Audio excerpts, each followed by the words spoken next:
My name is Jacque Fresco. I'm project director of the Venus Project in Venus, Florida. The Venus Project maintains if you don't want war, if you don't want poverty, hunger, unemployment, territorial disputes, and all the other problems that go with society, you have to declare the earth as the common heritage of all the world's people.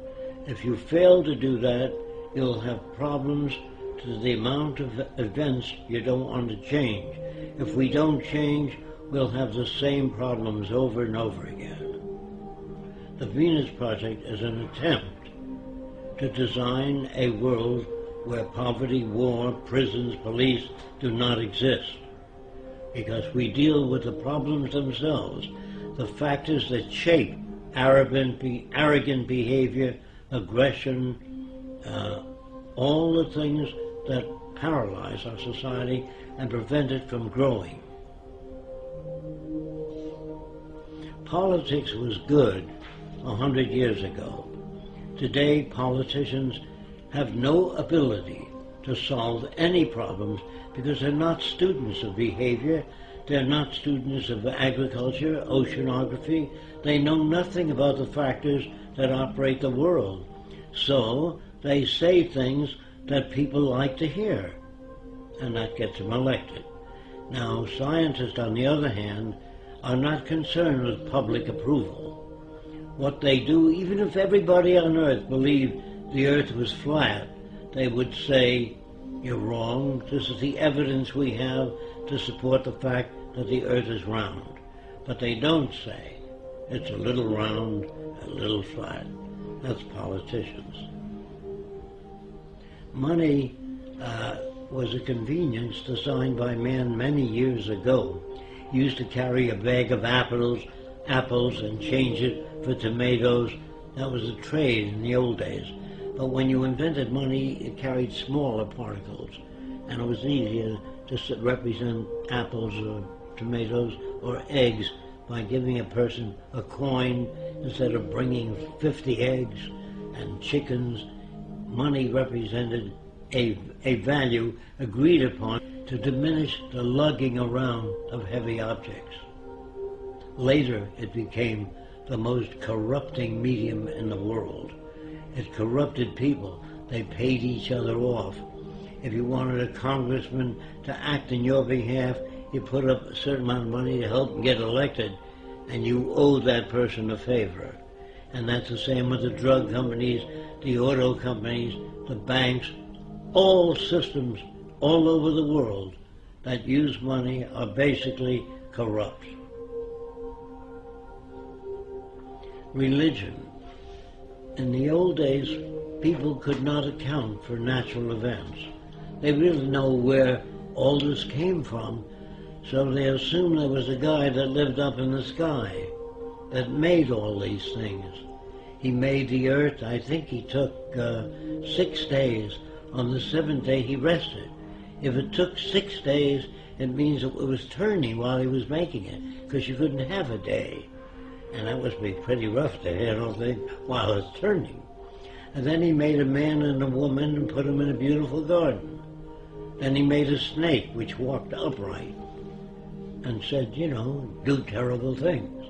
And the people eat of the fruit of knowledge. And they ate the fruit and he kicked them out. First he made the snake to tempt them. I don't understand this all-loving, all-benevolent being that loves everybody. And then he creates the plague and other diseases when he gets angry. And then if you don't follow the teachings, all the religiosity, you burn in hell. And that sounded to me like a psychopath, not God. But I'm mixed up when they tell me God loves everybody, then he creates a plague where children died. And I say, how come the children dying? Because the children shall suffer for the sins of the parents. This is not a just God. It's a man-made God. So when you ask me whether I believe in God, not the concepts of God I've heard. War is a word which was invented when one territorial group of people took away other people's land. They used force and violence, and war was the media for doing that. You shot other people, stole their women and their resources for your own gain. And nations have been at war ever since man invented weapons. And as long as you invent weapons, you can have war.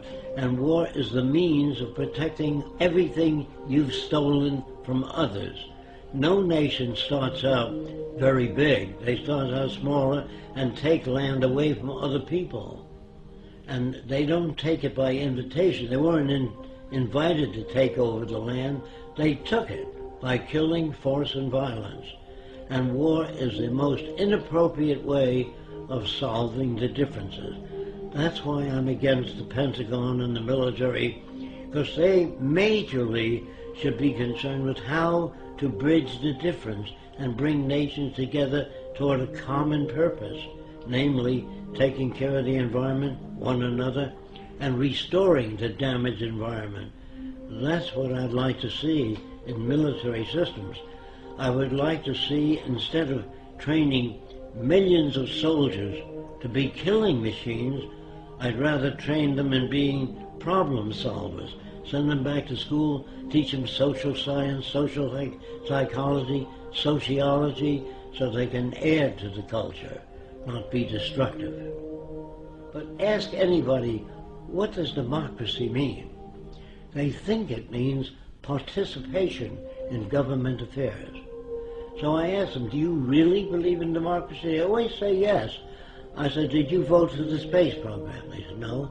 Did you vote for the Vietnam War? No. Did you vote for the war now? No. Where the hell do you participate? That's an illusion given to people. They even pick the people you vote for to make sure they'll keep things as they are, the establishment. So they put them out there for you to vote for them. If we lived in a democracy, there'd be 5,000 political parties, different points of view. In a true democracy, you would have that. All points of view expressed on television and radio. It's up to you to turn it off.